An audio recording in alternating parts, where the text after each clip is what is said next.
Hi guys! So this is my office.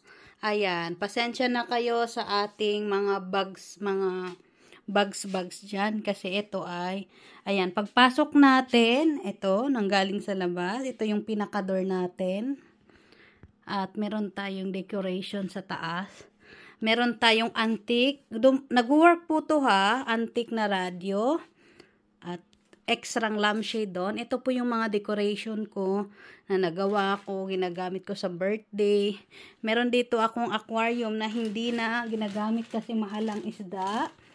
And then, ayan. So, may table ako dito pag nag-iisip, nag-me time. So, ito, wag niyong pansinin kasi yan yung mga decoration ko for birthdays. Ayan. So, dito naman, ito yung aking mga isasalansan sa carton for Pinas. Ayan. Mga tawag nito, pinaglakihan ni Gia na mga damit. Ibibigay ko sa kapatid ko dahil may pamangkin ako. So, dito, ayan, may naka-file dyan ng mga extra na hindi sayang itapon. And then here, meron tayong bed, extra bed. Ayan, meron kasi hindi nakasya sa bahay. So, nilagyan ko lang yan pag napagod. Ayan, magulo kasi. Umupo dyan si Gio, humiga.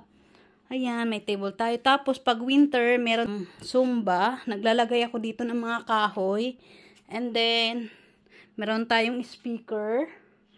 Ayan. And then, meron tayong extra computer pero hindi na kailangan kasi nilagyan ako ng TV monitor ni Habi. Meron tayong bagong printer. Ayan, bago kong bili yan.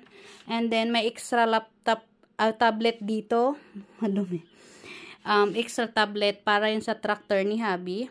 And, merong hindi, ayan, yung mga gamit ko dito sa office.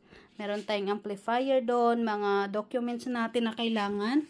And then, meron tayong bagong biling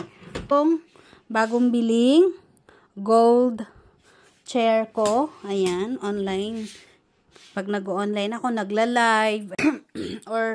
or pag nag-edit ako, dyan. So, ayan.